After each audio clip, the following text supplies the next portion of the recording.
Hey everyone, it's Teemu here. Welcome to my new video. Today we are going to talk about the song A Brighter Tomorrow, and from a little bit educational perspective, because for this song I used a specific written technique or writing technique that I was using once I was studying in the master's program. And the thing was that I think once I was writing songs for my second album, Isolation, my guitar teacher told me to use this tool where I take a song dynamics and write something based on that. So as an example, I wrote the title song of that album, the song Isolation, based on that, and I used Martian Winter by Angel Vivaldi as an example or as a reference song. And it seemed to work well. So when I was working on this new EP, I thought it made sense to use it again for the song 6 Pounder, because I was making the same song cover of that, and I really enjoyed it. The song, it's amazing song.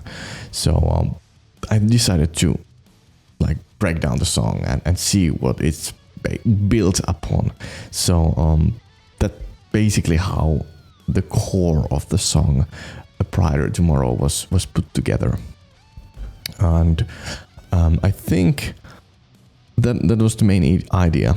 And if I just simply put out the timeline here of the song, what's happening here. Here's the whole session of it. It looks like there's a lot of stuff, but most of the things were something that I just recorded as a context to see how different kind of amp simulations work. So that's, yeah. But anyways, when it comes down to the song itself, the verse or the intro was in both songs in halftime. There's a really cool riff out there, and then it goes to the verse, then pre-chorus, and then to chorus. Then there's a solo. I kind of took a similar approach to it, and then again verse, pre-chorus, and chorus, and then it goes to the. I think I kind of took the creative approach and went to halftime fill again that I used as an intro riff, and then wrote the solo after that. That was more like a written, composed part that goes to a one half step higher key. So I did a little transpose thing going on there, and the same thing happened in 6 Pounder as well. And as far as I remember, I think it went to 3 half steps. That song part, but here I just kept it in 2 because it seemed enough. And after that, we got the chorus and then the outro, which was one of the riffs that was kind of like that I used there as well, connecting the first solo, because I felt that needed to be used again. So I took few parts here and there that wrote the different way, but other than that, the core idea was the same. But if we start from the beginning of this song, I felt it needed the some kind of cool intro, and by that I mean I just basically picked up my PRS SE hollow body piezo, and I was using some of the chord inversions on the highest register of the guitar, and it made so much sense to put something together, because I love that stuff. And here's what I came up with.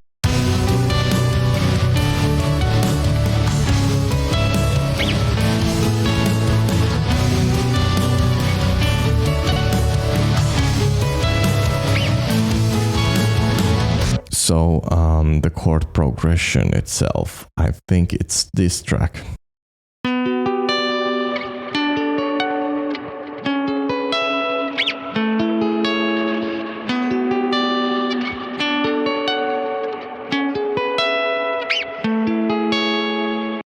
That sounds quite complex, like a 4-chord thing. The first chord here is like a major 7 inversion that I love a lot, and then I just figure out like bass notes for that would make sense, and that's basically how the intro was put together.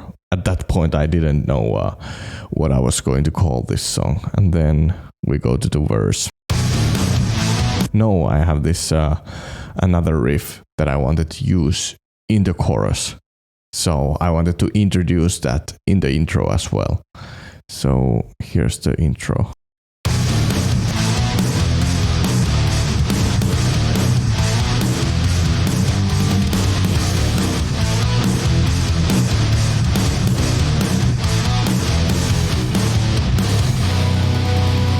And for this part, I wanted to have a little chord here. Here, I think it's...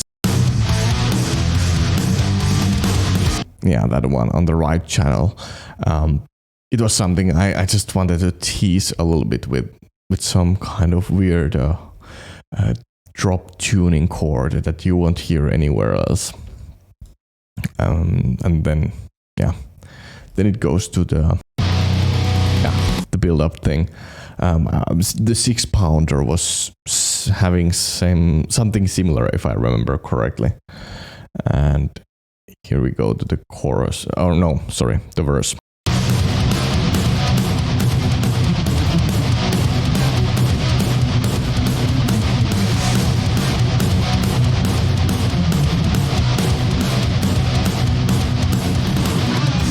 So that was basically like the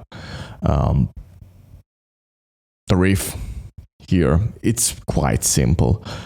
What I did was like having the idea of a little descending line here in between like the main like chord.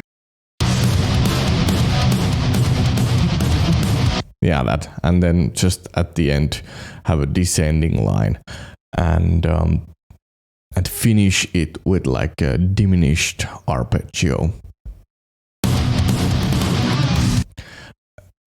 Yeah, that was something to build up tension when it comes down to either repeating the part again or going to pre-chorus. And let's see what's here next. Yeah.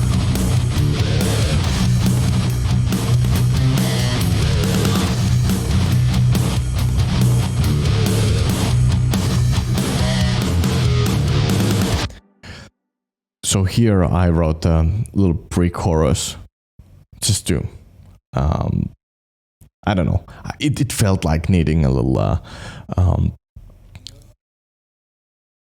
chugging on the lower string. So and have a little break for singing as well. So that's basically what's happening here. And yeah, using the low B string and having like a pre-bend thing.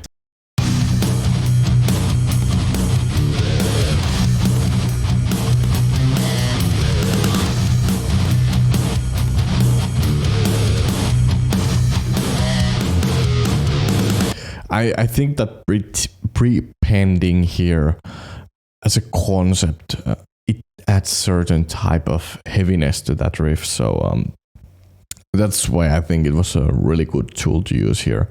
And here in the chorus, the riff itself was fairly simple. I just had the idea of having like the B flat major chord or B flat to C.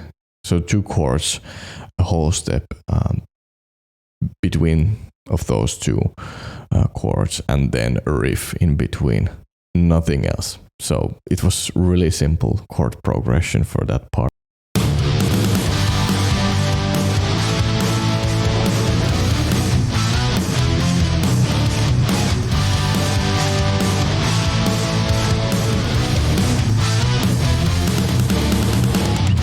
as you can see here, there's magic rhythm HB, which means like it's hollow body guitar, and let's listen to that.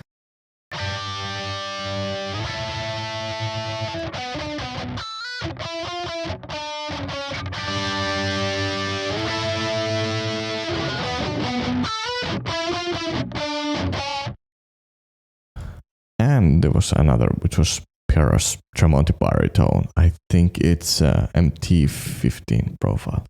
Yep, it's MT15 profile. To have like in the higher octave. And then again, like a little bit of synths here.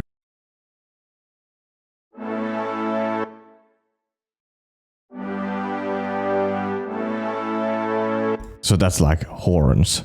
Well, it works. And then it goes to the soul. No, there's then the connecting riff.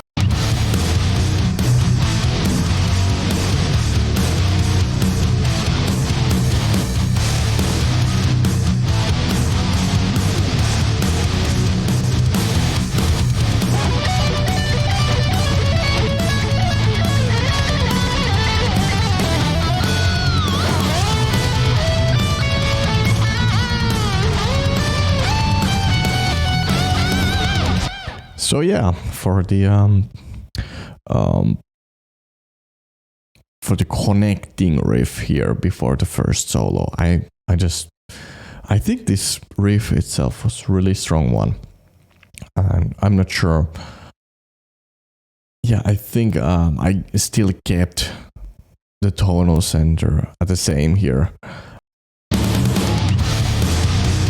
Yeah, it's around the same. So I just wanted to write a really cool riff at this point in the key of B, which is like the tuning of this song. I wrote it with drop B.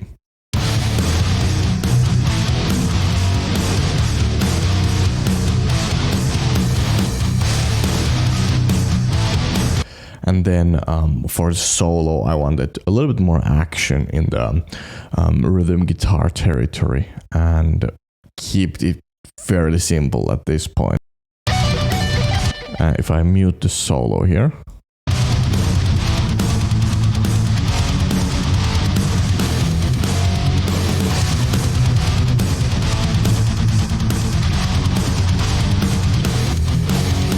there's like 6 chords here, but the longest time it's on like 2 or 3 chords, which give it a lot of space to improvise over. As you can see, it took 62 takes to nail that solo. But again, I wanted to have it perfect and record it with a 1 take. So it took some time, because like each take was basically more or less an idea for recording the solo. I mean, that sounds dumb. What I mean here was I kind of took the approach to record it, see what worked, keep it, and then perhaps keep improvising with that idea and evolve with from there. So let's say I had the first lick of it, or the sweep picking thing going on, and I liked it. I kept doing that and then tried to have something else there.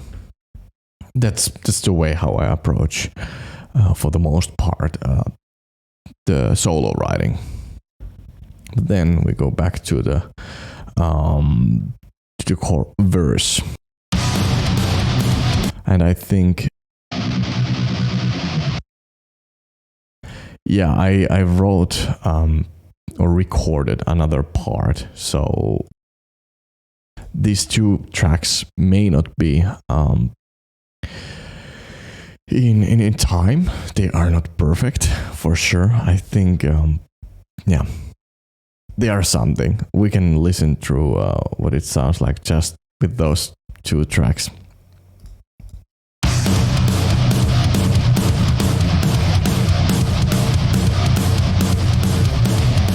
So they are there to add some kind of like a lower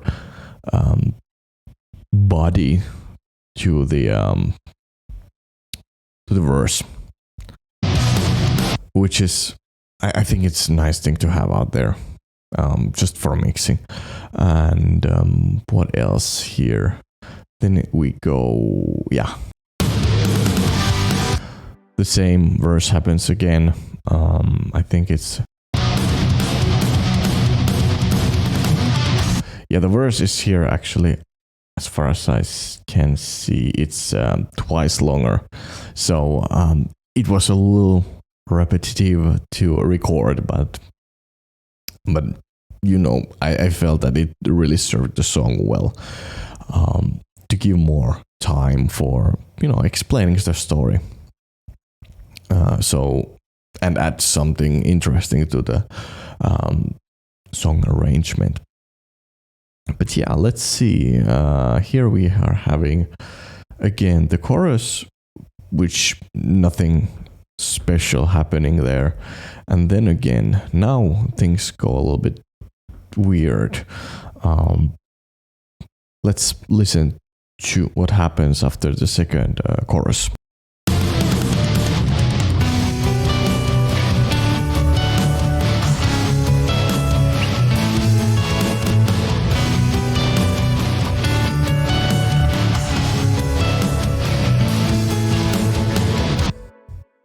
So yeah, here I think, yeah, it's pretty much the same what happens in the intro. So something to add a little bit more dynamics here, to have like this interesting line, because I felt that the intro was really strong. There was something with those chords. And what I then noticed that it worked really well in that spot of the song. So it wasn't just used as an intro. And I was so happy once I realized that it actually worked here. And then we go to the solo, which was, I decided to come up with a little bit longer chord progression here. If I remember correctly, it's let's see.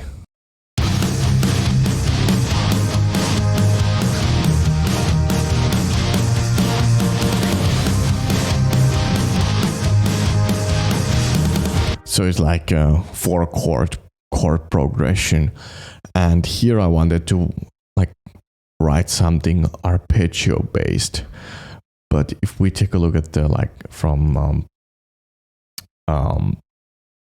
from the production point of view, here's what's happening.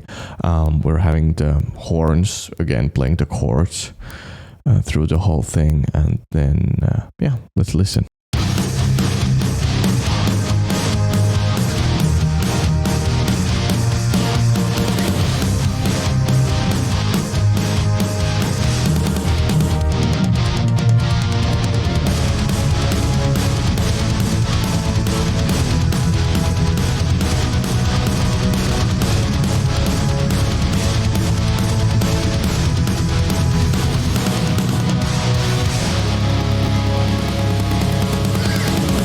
So here I wanted to have like some kind of hits at the end of the solo.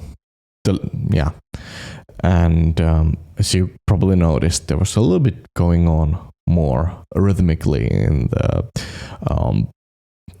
the second half of the solo, because I wanted to add more dynamics and get it, you know, have this like a guitar hero moment here. So then if we check out the solo itself, for both solos, I felt that it really needed to have the Ibanez gem, which is, yeah, somewhere out there, the mirror guitar with Floyd Rose, because it's something that really was useful at the song once I was learning 6-pounder. So that's why I ended up basically using it, and for both solos. And here's the solo then. which was also a painful thing to record. So therefore, I decided to give myself permission to have few punch-ins here and there. So here's the same part with the guitar, the lead guitar, the solo guitar, the awesome guitar. Well, it's not awesome, but a guitar.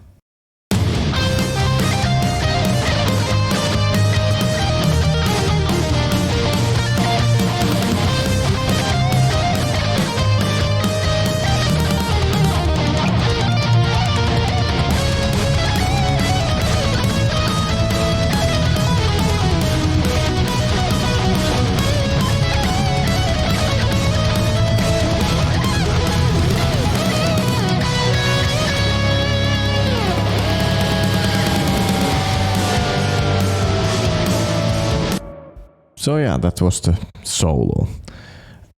And yeah, basically that's how I felt like writing it. Arpeggio based and really like melodical solo. And I think that really served the purpose. And then the chorus here again. And let's say, take a look at the outro.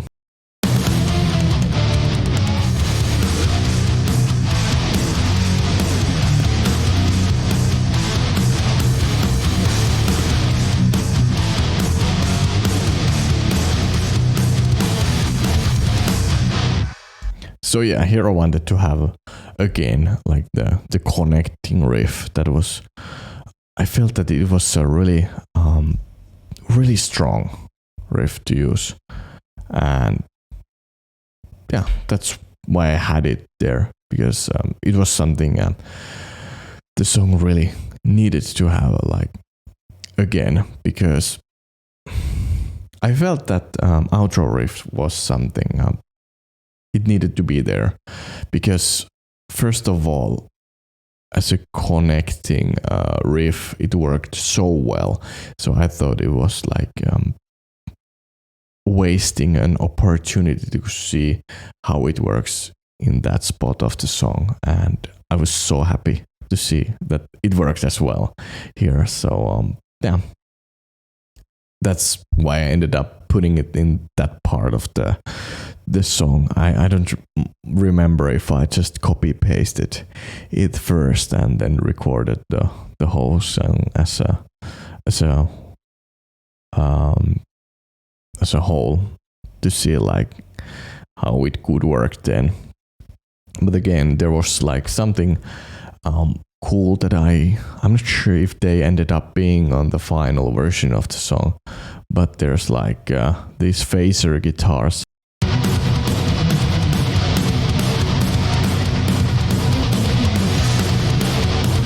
To add a little bit more chaos, but yeah, I always like adding something different context here and there.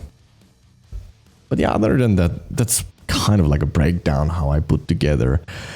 I just basically, once one part of the song was written down, I just then kept going on and on to see like where it could go, and if it could really serve the purpose or the idea of what a certain part of the song should be. And I think some of the riffs of this song are really cool, especially like the intro riff.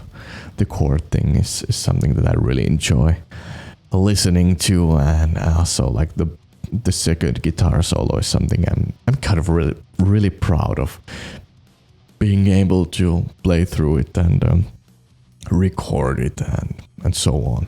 So this is one way to actually do some level of songwriting, practicing, and that was my way to nod towards Children of Bodom and Alex Laiho and all their work in that band, because they obviously had an impact on me on some level. So this was my way to kind of like honor and see what they were doing with their music. So please let me know what you thought about this, and if you would like to see some other kind of like song production breakdowns, let me know in the comments. Please hit thumbs up if you like this video and subscribe for more content like this. Hopefully see you in the next one. Bye.